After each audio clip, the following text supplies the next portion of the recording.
Otro día mis hermanas y yo peleamos y gritamos durante toda la comida, ignorando las peticiones de mi madre, de que nos calláramos. Entonces de repente ella soltó un grito tremendo y estrechó un sándwich de ensalada de huevo con la pared. Luego salió de la casa, cruzó el jardín y desapareció. Nunca olvidaré la imagen de aquella ensalada de huevo resbalando lentamente por la pared, mientras el vestido de tirantes de mi madre se desvanecía entre los árboles distantes.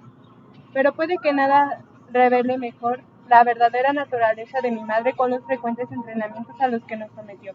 De joven había presenciado cómo una casa de su barrio se quemaba hasta quedar reducida a cenizas. Una de las personas que se encontraba dentro murió, de manera que solía atar una cuerda a la pata de mi cama y me hacía utilizarla para descender haciendo rappel desde la ventana de mi habitación, en la segunda planta. Mientras tanto, ella me cronometraba. ¿Qué pensarían los vecinos? ¿Qué podía pensar yo? Probablemente esto, la vida peligrosa, y esto, debemos estar siempre preparados. Y esto mi madre me quiere. Cuando tenía 12 años, el atleta Les Steve se mudó con su familia a nuestra calle, justo enfrente de nosotros y al lado de la casa de mi mejor amiga Jackie Emery. Un día el señor Steve organizó una competencia de salto de altura en el patio trasero de Jackie, y ella y yo competimos. Ambos llegamos a los 138 centímetros. Puede que algún día uno de nosotros bata el récord del mundo, dijo el señor Street. Más tarde descubriría que por aquel entonces el récord del mundo del salto de altura 211 centímetros, lo que precisamente es. De improviso, apreció mi madre ataviada con unos pantalones de jardinería y una blusa veraniega. Vamos a tener problemas, pensé. Observó la cena, nos miró Jackie y a mí. Y luego el señor Steve, suba el listón, le dijo. Ella se quitó los zapatos, se colocó en el punto de partida y saltó hacia adelante, superando con facilidad el 1,5 metros. No sé si alguna vez la he querido tanto. En aquel momento pensé que era guay. Poco después me di cuenta de que también era una secreta joroba del atletismo. En mi segundo año de universidad me salió una dolorosa verruga en la parte inferior del pie. El podólogo me recomendó cirugía, lo que implicaría perderse toda una temporada de atletismo en pista. Mi madre respondió al médico en 2 palabras: inaceptable.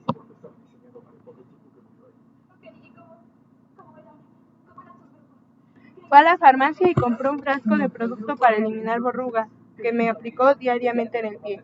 A continuación, cada 2 semanas cogí un cuchillo de trinchar y me quitaba un trocito de verruga, hasta que me desapareció por completo. Aquella primavera hice los mejores tiempos de mi vida. Así pues, no debería haberme sorprendido demasiado la reacción que quien no quiere la cosa. Abrió su bolsa y sacó $7. Si me haces el favor, quiero comprar un par de Limberlow, me dijo, lo bastante alto para que él lo oyera. Era la forma que tenía de lanzar una directa a mi padre.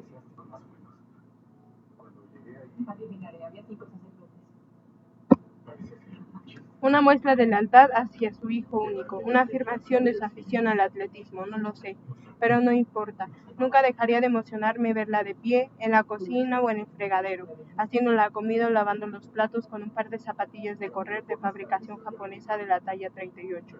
Debido a que probablemente no quería tener problemas con mi madre, mi padre me prestó los 1,000 pavos.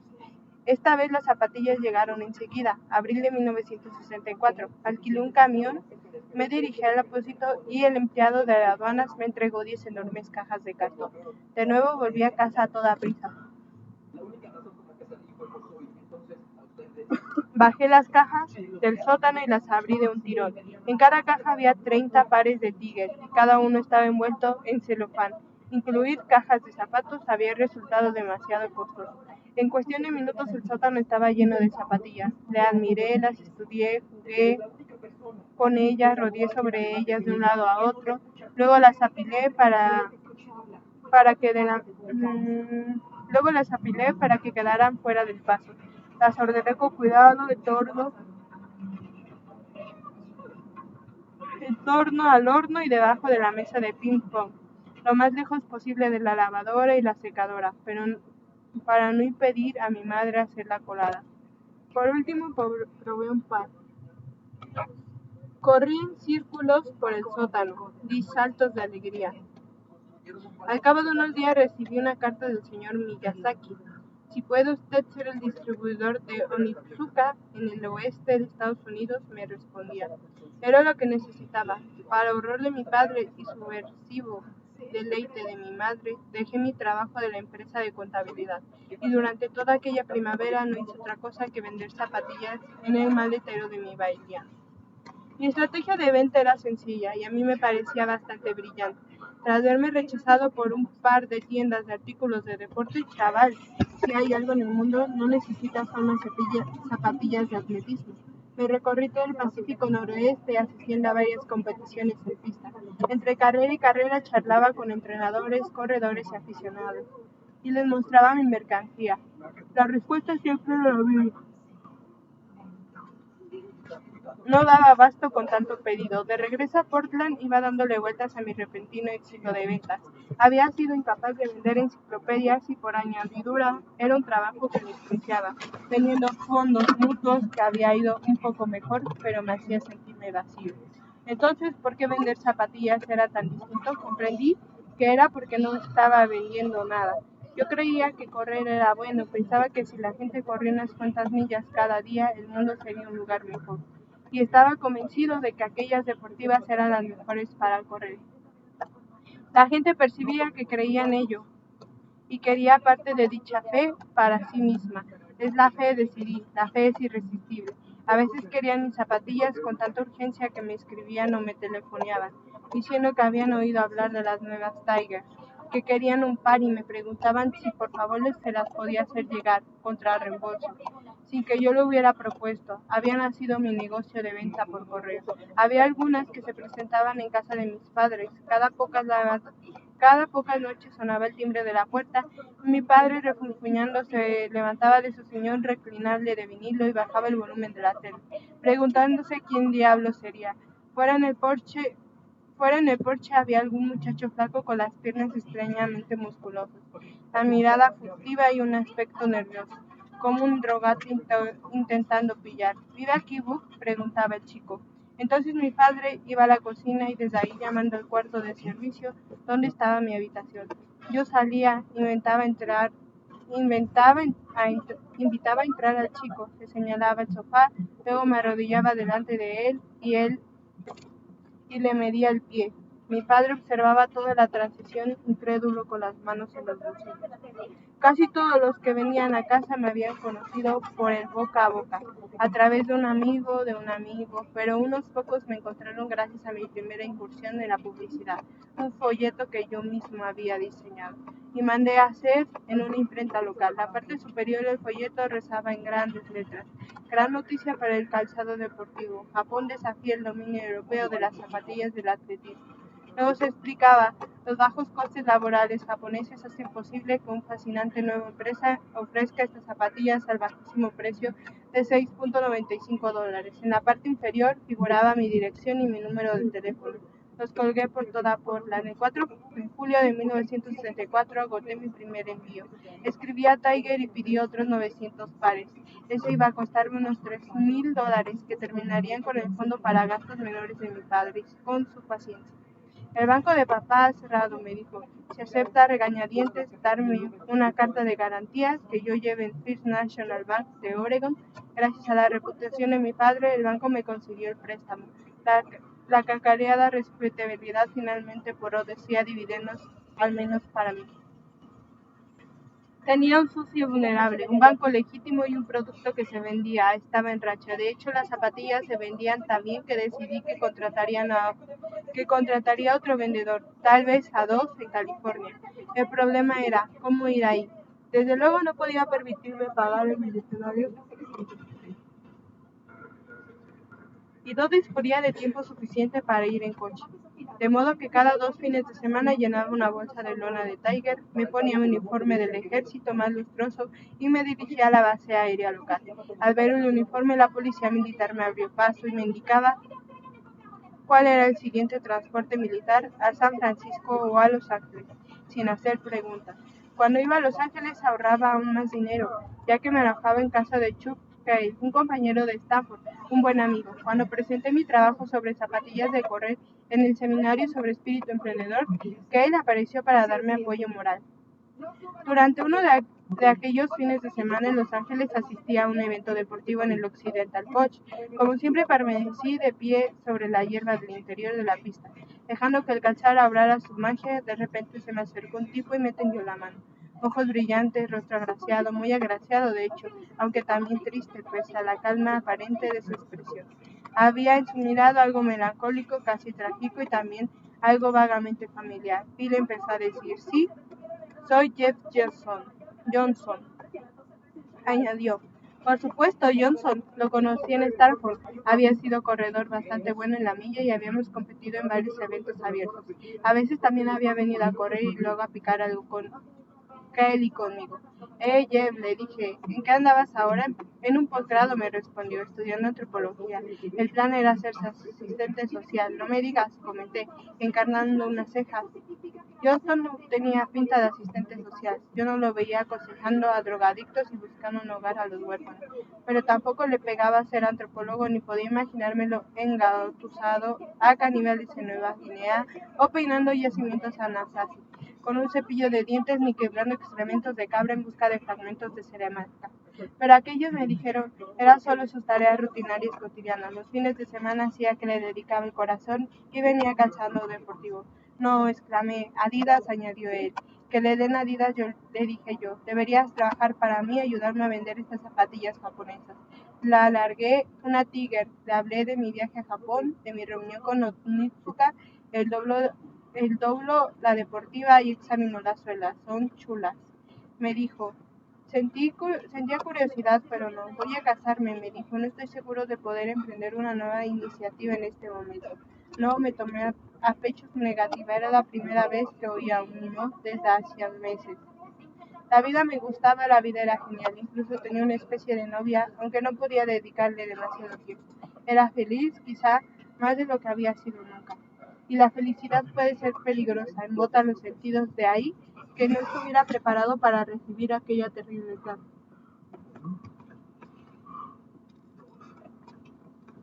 Era el entrenador de lucha libre de un instituto de una atrasada localidad del este, una pequeña ciudad de Long Island llamada Valley Stream o Massapequa o Manhasset. Tuve que leerla 2 veces para entender lo que decía. El entrenador afirmaba que acababa de volver de Japón, donde se había reunido con un grupo de altos ejecutivos de Onitsuka, que le habían designado su distribuidor exclusivo para todo el territorio estadounidense. Había llegado a sus oídos que yo estaba vendiendo Tiger y que por lo tanto lo estaba haciendo ilegalmente, de modo que me ordenaba que parara. Con el corazón a 100 telefoné a mi primo Doug Hauser, que se había graduado en la Facultad de Derecho de Stanford y trabajaba en un respetable bufete de la ciudad. Le pedí que investigara a aquel señor Manhasset, que averiguara lo que pudiera y luego le enviara una carta de respuesta, diciéndome exactamente qué. Me preguntó el primo Hauser que cualquier interno de inferior en Blue Ribbon será objeto de una inmediata represaliación legal. Le respondí, mi negocio tenía 2 meses de vida y ya estaba enzarzado de una batalla legal. Me estaba bien empleado por atreverme a considerarme feliz. A continuación, me senté y escribí a toda prisa una frenética carta a Onitsuka. Estimados señores, me he sentido concertado al recibir esta mañana una carta de un hombre en Manhasset, Nueva York, que afirma. Esperé respuesta y esperé. Volví a escribir, ánimo, nada. El primer Hauser averiguó que aquel señor Manhasset era una especie de celebridad. Antes de convertirse en un entrenador de lucha del instituto había sido modelo. Uno de los primeros hombres en Marlboro. Estupendo, pensé. Justo lo que me faltaba, una pelea de gallos con un mítico cowboy americano. Me entró un enorme coaguelo. Me volví tan gruñón, tan mala compañía, que mi novia me dejó por las noches. Cuando me sentaba a cenar con mi familia, me ponía a dar vueltas en el plato a la carne asada con verduras que había hecho mi madre. Luego me sentaba con mi padre en el rincón, miraba la tele taciturno. ¡Buf!, me decía mi padre. Ni que te hubieras dado cuenta con un garrote en la cabeza. Anímate. Pero yo era incapaz. No dejaba de repasar mentalmente mi reunión en Onitsuka. Los ejecutivos me habían mostrado su case, se habían inclinado ante mí. y viceversa. Yo había sido franco con ellos, honesto, casi en todo. Es verdad que técnicamente no tenía una empresa llamada Blue Ribbon, pero eso era hilar muy fino. Ahora sí tenía una. Había llevado las Tiger a la costa oeste y era capaz de venderlas 10 veces más deprisa. Si Onitsuka me daba la oportunidad. Y en cambio iban a darme la espalda. Iban a dejarme por el maldito hombre mal gordo. Venga ya. Hacia finales del verano todavía no había recibido noticias y ya casi había renunciado a vender zapatillas. Pero el día del trabajador cambié de opinión. No podía rendirme, todavía no. Y no rendirme significaba volver a Japón. Tenía que forzar un cara a cara con Onitsuka. Le consulté con mi padre. A él seguía sin parecerle bien que me dedicara a andar por ahí haciendo el burro. Pero todavía le gustaba menos que alguien maltratara a su hijo, frunció el ceño. Probablemente deberías ir, me dijo.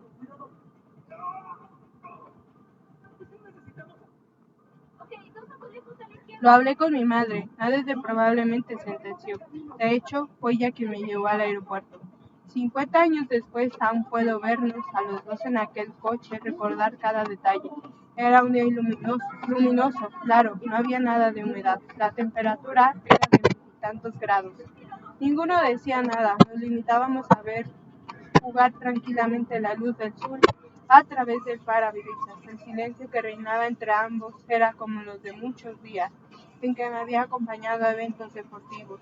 Yo estaba demasiado ocupado convirtiendo mis nervios para hablar, y ella lo entendía mejor que nadie. Respetaba las líneas que trazábamos en torno a nosotros en los momentos de crisis.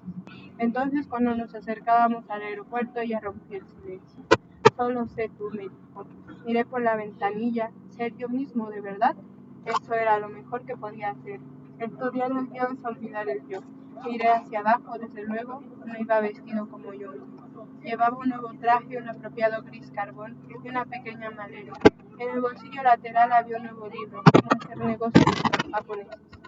Solo Dios sabe cómo o dónde había sido sabido de su existencia e hizo una mueca al recordar este último detalle. También llevaba un bambú negro, lo había comprado expresamente para este viaje, creyendo que me hacía parecer mayor. En realidad me daba aspecto de chiflado, un auténtico chalado de mirada perdida, como si me hubieras escapado de un manicomio victoriano en un cuadro de Magritte. Hacia la mayor parte del vuelo, memorizando cómo hacer negocio con los japoneses. Cuando se me cansó la vista, cerré el libro y me puse a mirar por la ventanilla. Intenté hablarme a mí mismo, incentivarme. Me dije que debía dejar a un lado los sentimientos de dolor, todas las ideas de injusticia, ya que solo me harían actuar de manera emotiva y me impedirían pensar con claridad. Mi emotividad sería fatal. Tenía que mantenerme frío. Recordé mi trayectoria como corredor en Oregón. Había competido con y contra hombres mucho mejores, más rápidos y físicamente más dotados. Muchos de ellos eran futuros atletas olímpicos y, sin embargo, había aprendido a no pensar en aquel hecho desafortunado. La gente supone que la competición es algo bueno, que siempre saca lo mejor de cada uno, pero es cierto cuando se es capaz de olvidarse de ella. Practicando el atletismo en pista, había aprendido que el arte de competir era el arte de olvidar, y ahora me recordaba ese hecho. Tienes que olvidar tus límites, tienes que olvidar tus dudas, tu dolor, tu pasado. Tienes que olvidar esas voces internas que gritaban, que suplican, y un paso más. Y cuando no te sea posible olvidarlo, debes negociar. Pensé en todas las carreras en las que mi mente había querido una cosa, y mi cuerpo otra, en aquellas vueltas en las que había tenido que decirle a mi cuerpo, si has conseguido unas nalgas excelentes, pero continúa. Pese a mis negociaciones con aquella voz, la destreza nunca había venido de forma espontánea, y temía haber perdido la práctica. Cuando el avión emprendió abruptamente el descenso hacia el aeropuerto planeada, me dije que iba a tener que ser capaz de conjurar rápidamente mi antigua habilidad o perdería. No podía soportar la idea de perder. En Japón estaba a punto de celebrarse los Juegos Olímpicos de 1964, de manera que en Cobb podía escoger entre toda una serie de nuevos y flamantes alojamientos a precio razonable. Cogí una habitación en el mismo centro de la ciudad, en la Port Dover, que tenía un restaurante giratorio arriba igual al que había en lo alto del Space Needles Theatre. Un detalle que sirvió para calmarme un poco. Antes de deshacer las maletas, telefoné a Onitsuka y dejé un mensaje. Estoy aquí y solicito una reunión. Luego me senté en el borde de la cama y me quedé mirando el teléfono. Finalmente sonó. Una secretaria de voz remilgada me informó de que mi contacto de Onitsuka, el señor Miyazaki, ya no trabajaba ahí. Mala señal. Su sustituto, el señor Miramoto, no deseaba que acudieran a la sede central de la empresa. Muy mala señal. En lugar de ello añadió, el señor Morimoto se reunirá conmigo para tomar el té en el restaurante giratorio de mi hotel, mañana por la mañana. Me acosté temprano, dormí a ratos, soñé con persecuciones de coches, cárceles, duelos. Tuve los mismos sueños que siempre me acostaba la noche de antes de un gran evento deportivo. Una cita, un examen. Me levanté al amanecer, desayuné un huevo crudo sobre arroz caliente y un poco de pescado a la plancha, y lo acompañé todo con una taza de té verde. Luego, mientras recitaba los pasajes memorizados de cómo hacer negocios con los japoneses, me afeité las pálidas mandíbulas. Me corté una o dos veces y tuve problemas para detener la hemorragia. Debía de ir hecho un cuadro. Finalmente me puse el traje y arrastré los pies hasta el ascensor. Cuando presioné el botón del último piso, advertí que tenía la mano blanca como la leche. Morimoto llegó puntual. Era más o menos de mi edad, pero parecía mucho más maduro y seguro de sí. Llevaba una chaqueta sport arrugada y la cara también. Nos sentamos en una mesa junto a la ventana. De inmediato, antes de que viniera el camarero a tomarnos nota, empecé mi discurso,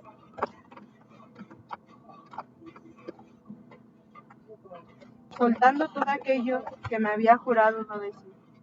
Le expliqué lo contrariado que me sentía por el hecho de que el hombre Malboro hubiera invadido mi territorio. Le dije que tenía la impresión de que había conectado con los ejecutivos con los que me había reunido el año anterior, y que dicha impresión se había visto reforzada por una carta del señor Miyazaki, en la que me decía que los 13 estados del oeste de Estados Unidos eran exclusivamente míos. En consecuencia, no entendía aquel trato. Apelé el sentido de justicia de Morimoto a su sentido del honor. Él parecía incómodo, de modo que me tomé un respiro, hice una pausa, luego pasé de lo personal a lo profesional. Cité la solidez de mis ventas, dejé caer el nombre de mi socio, el legendario entrenador cuya reputación llegaba hasta el otro extremo del Pacífico. Subrayé todo lo que podía hacer por el Onitsuka en el futuro, si se me daba la oportunidad. Miromoto tomó un sorbo de té. Cuando fue evidente que yo había terminado de hablar, dejó su taza y miró por la ventana. Íbamos girando poco a poco por encima de Cobb. Te diré algo. Otra noche durmiendo a ratos, me levanté varias veces, me acerqué a la ventana, contemplé los barcos meciéndose en las aguas de color púrpura de las bahías de Cobb. Hermoso lugar. Lástima que toda esa belleza no me sirve para nada, pensé. El mundo carece de belleza cuando pierde, y yo estaba a punto de perder a lo grande. Estaba convencido de que por la mañana Morimoto me diría que la sentía mucho, que no era nada personal, tan solo un negocio, pero se quedaban con el hombre más bueno. A las 9 en punto sonó el teléfono que había en la mesilla. Era Morimoto, me dijo. ¿El señor Onitsuka? En persona desea verlo. Me puse el traje y fui al taxi de la sede central de Onitsuka, en la sala de reuniones, la que yo conocía. Morimoto me señaló una silla frente al centro de la mesa. En el centro esta vez, no en la cabecera. No más que. Él se sentó frente a mí y se quedó mirándome mientras la sala se iba llenando poco a poco de ejecutivos. Cuando todo el mundo estuvo dentro, Morimoto me hizo una inclinación de cabeza. ¡Ay!, me dijo. Yo me lancé al ruedo, repitiendo básicamente lo que ya le había dicho la mañana anterior. Mientras hacía mi crescendo y preparaba mi conclusión, todas las cabezas se volvieron hacia la puerta y yo me detuve a la mitad de la frase. La temperatura de la sala descendía a 10 grados. Había llegado el fundador de la empresa, el señor Onitsuka. Atraviado con un traje italiano de color azul oscuro, con una cabellera negra tan tupida como una alfombra de trigo. Su presencia atemorizaba a cada uno de los hombres que había en la sala, sin embargo no parecía ser consciente de ello. Pese a todo su poder y riqueza, sus gestos eran diferentes. Avanzó con paso vacilante, arrastrando los pies, sin dar la menor muestra de que era el jefe de todos los jefes. El sogún del calzado lentamente dio la vuelta alrededor de la mesa, estableciendo un breve contacto visual. Con cada uno de los ejecutivos, por último, se dirigió hacia mí. Nos hicimos sendas reverencias, nos estrechamos la mano.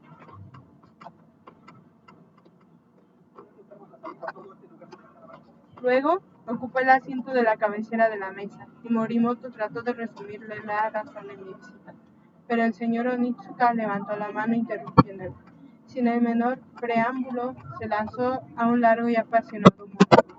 Hace algún tiempo explicó, había tenido una visión, un maravilloso atisbo del futuro. Todos en el mundo llevan calzado de deporte todo el tiempo, explicó. Sé que se acerca ese día, hizo una pausa mirándome a cada uno de los presentes alrededor de mí. Después, si también ellos eran conscientes de eso. Posó la mirada en mí, sonrió. Yo sonreí, parpadeó 2 veces. ¿Me recuerda usted a mí cuando joven? Dijo con voz suave. Me miró fijamente a los ojos, un segundo, dos, luego a Morimoto. La cuestión es esos 3 estados del oeste, preguntó. Sí, respondió Morimoto. Murmuró Nitsuka. Entornó los ojos y bajó la vista. Parecía estar meditando. Volvió a mirarme de nuevo. Sí, concluyó finalmente. ¿De acuerdo? ¿Tiene usted los estados del oeste? El hombre Malboro añadió. Podría seguir vendiendo sus zapatillas de lucha en todo el territorio nacional, pero limitaría sus ventas de zapatillas para correr a la costa este. El señor Onitsuka le escribiría personalmente para informarle de aquella decisión. Se levantó, yo me levanté, todos se levantaron, nos inclinamos todos, luego abandonó la sala de reuniones. Los presentes dieron un suspiro. Entonces esto es decir, dijo Morimoto. Durante un año añadió. Luego se revisará el asunto. Le di las gracias a Morimoto. Le aseguré que Onitsuka no levantaría su confianza en mí. Di la vuelta a la mesa estrechando la mano de todo el mundo, inclinándome. Cuando llegué de nuevo a Morimoto, estreché la suya de forma especialmente vigorosa. Luego seguí a una secretaria a una sala lateral, donde firmé varios contratos e hice un pedido de zapatillas nada menos que por $3,500. Corrí a toda prisa en mi hotel. A mitad de camino empecé a dar brincos y luego a saltar por el aire como un bailarín.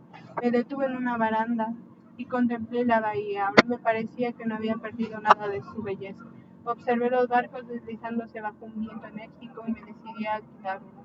Daría una vuelta por el mar interior. Una hora después me hallaba de pie en la proa de un barco, con la melena del viento, navegando bajo la puesta del sol y sintiéndome muy bien conmigo. Al día siguiente me embarqué en un tren rumbo a Tokio. Por fin había llegado el momento de hacer teclado.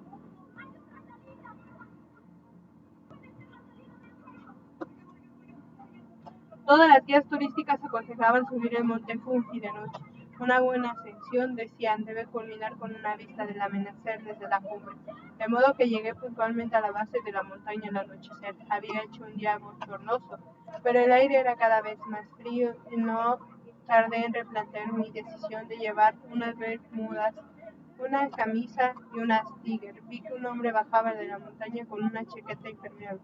Lo paré y le ofrecí $3 por él. Me miró la chaqueta y asintió con la cabeza. Estaba negociando con éxito por todo Japón. Al caer la noche aparecieron cientos de autóctonos y turistas que empezaron a ascender en tropel por la montaña. Observé que todos llevaban largos palos de madera con unas tritonantes campanas atadas. Divisé a una pareja de ingleses mayores que yo y les pregunté por los palos. Ahuyentaban los malos espíritus, me dijo la mujer. ¿Hay malos espíritus en esta montaña? Pregunté. Eso parece. Me compré uno. En un tenderete al borde del camino. Se compraba calzado de paja. La mujer inglesa me explicó que el Fuji era un volcán activo y que la ceniza y el pollen arruinaban cualquier par de zapatos. Y en consecuencia todos los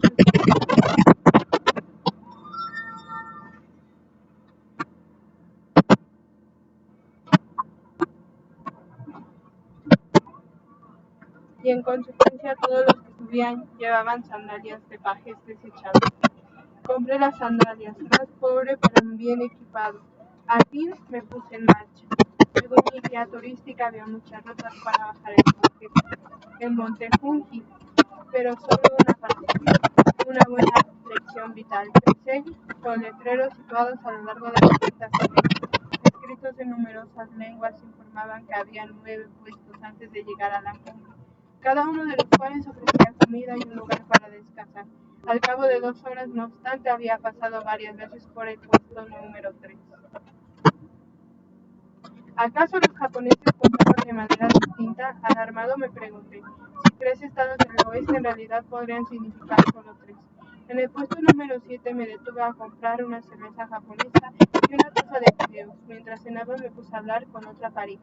Eran estadounidenses, más jóvenes que yo. Supuse que estudiantes, él era una ridícula versión. De niño bien, pantalones de golf, polo de tenis y cinturón de tela. Llevaba todos los colores de un huevo de Pascua. Ella era una auténtica Beanti. Vaqueros rotos, camiseta decolorida, cabello negro revuelto, tenía los ojos muy separados y de color castaño oscuro, como tacitas de café. Ambos sudaban por la ascensión. Mencionaron que el hecho de que a mí no me ocurría lo mismo. Yo me encogí de hombros y les dije que había sido corredor en Oregón, de media milla. El joven frunció el ceño. Su novia soltó un vaya. No terminamos la cerveza y reunimos juntos la ascensión. Ella se llamaba Sara, ella era de Maryland. Tierra de caballos, añadió. Una tierra rica, pensé yo. Había crecido cabalgando, practicando saltos y participando en un concurso olímpico. Todavía pensaba una gran parte de su tiempo en sillas de montar y pistas de exhibición. Hablaba de sus ponis y caballos favoritos, como si fueran sus amigos. Pregunté por su familia. Mi padre tiene una fábrica de chocolates. Cuando mencionó el nombre de la empresa me reí. Ya había comido muchos chocolatines de su familia, a veces antes de una carrera. La empresa la había fundado su abuelo, me explicó, aunque se apresuró a añadir que a ella no le interesaba lo más mínimo el dinero. Vi ya a su novio frunciendo el ceño, de nuevo el ceño. Sara estudiaba filosofía en la Connecticut College, por entonces una universidad exclusivamente femenina. No es una gran universidad, se excusó. Ella habría preferido ir al Smith College, donde su hermana cursaba el último año, pero no logró entrar. Se diría que no ha superado que te rechazan, insinuó. Ni de lejos, me respondió. El rechazo nunca es fácil, comenté. Desde luego que no. Su voz era peculiar, pronunciaba algunas palabras de una manera extraña y yo era incapaz de determinar si era por el acento de Maryland o por un defecto del habla. Fuera como fuese, resultaba adorable. Me preguntó qué había llevado a Japón. Le expliqué que había ido a salvar mi empresa de calzado. ¿Tu empresa? Preguntó. Es evidente que pensó en los hombres de su familia fundadores de empresas capitanes de la industria emprendedores. Sí, respondí, mi empresa. ¿Y has podido salvarla? Inquirió. Sí, repetí. En casa todos los chicos van a la escuela de negocios, dijo. Y luego todos planean hacerse banqueros. Acto seguido añadió, haciendo un gesto de fastidio. Todo el mundo hace lo mismo. Qué aburrido. A mí me da miedo el aburrimiento, les dije yo. Ah, por eso eres un rebelde. Interrumpí el gesto y clavé mi bastón en el suelo. Yo, un rebelde, sentí que me ardía la cara. Al acercarse a la cumbre, el camino se estrechaba. Yo mencioné que me recordaba una ruta que había recorrido en la piel del Himalaya. Sara y su novio me miraban. El Himalaya, ahora sí que estaba impresionada. El contrario, mientras el cumbre iba apareciendo lentamente ante nuestros ojos, el ascenso se iba haciendo cada vez más difícil y traicionero. Sara me cogió de la mano. Los japoneses tienen un dicho, gritó su novio, volviéndose hacia nosotros, hacia todos por encima del hombro. Un hombre sabio sube a Fuji una vez, uno necio 2 veces. Nadie rió, aunque a mí me había gustado hacerlo, reírme de su ropa de huevo de Pascua. En la cima nos dirigimos hacia una gran puerta de madera y nos sentamos al lado a esperar. La atmósfera era extraña, ni demasiado oscura ni demasiado clara. Entonces el sol surgió poco a poco sobre el horizonte. Le expliqué a Sara y a su novio que los japoneses situaban las puertas Tori en fronteras sagradas, portales entre este mundo y el más allá. En cualquier lugar donde pases de lo profano a lo sagrado, les dije, encontrarás una puerta Tori. A Sara le gusta aquello. Le conté también que los maestros creían que las montañas fluyen, pero no siempre podemos percibir ese flujo con nuestros limitados sentidos. Y y de hecho en aquel momento realmente nos parecieron sentir como si el Fuji fluyera, como si estuviéramos cabalgando sobre una ola a través del mundo. A diferencia del ascenso, el descenso no requirió esfuerzo, ni apenas tiempo. Al llegar a la base me despedí de Sara y del huevo de Pascua con una reverencia. Yoroshi Kune, encantado de conocernos. ¿A dónde vas?, me preguntó Sara. Creo que esta noche me quedaré en la posada Hakone, respondí. Vale, dijo ella, voy contigo. Di un paso atrás, miré al novio, él frunció el ceño. Finalmente comprendí que no era su novio. Dices Pascas. Pasamos 2 días en la posada riendo, charlando, enamorándonos, rezando.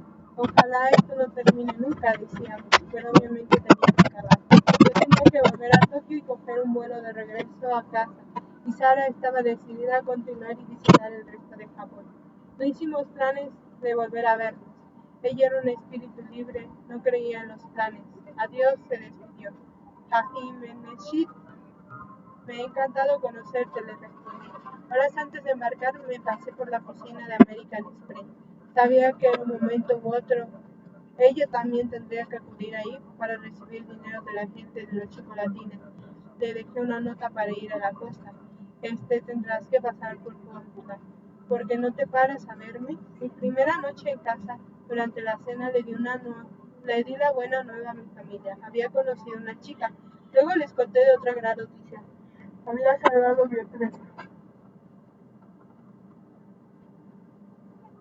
Me volví y observé detenidamente a mis hermanas gemelas. Se pasaban la mitad del día avanzando junto al teléfono, esperando para saltar encima de mí sin brazo. Se llamó Sara, le dije. Así se llama. Por favor, sed amable. Unas semanas después volví a casa de hacer unos recados y ahí estaba ella en mi sala de estar, sentada junto a mi madre y mis hermanas. Sorpresa, exclamó. Había leído mi nota y había aceptado mi oferta. Llamó desde el aeropuerto y mi hermana y yo me demostramos para qué están las hermanas. Fui inmediatamente al aeropuerto a recogerla. Me reí y nos abrazamos con cierta incomodidad delante de mi madre y mis hermanas. Vamos a dar una vuelta, le dije. Le traje una chaqueta del cuarto del servicio y caminamos bajo una fina lluvia hasta un cercano parque arbolado. Ella vio el monte Ho de lejos y combinó conmigo, en que se parecía asombrosamente al Fuji, lo que nos hizo recordar. Le pregunté dónde se alojaba. No seas tonto, me respondió. Era la segunda vez que se autoinvitaba a mi espacio. Durante 2 semanas vivió en el cuarto de huéspedes de mis padres, como si fuera de la familia.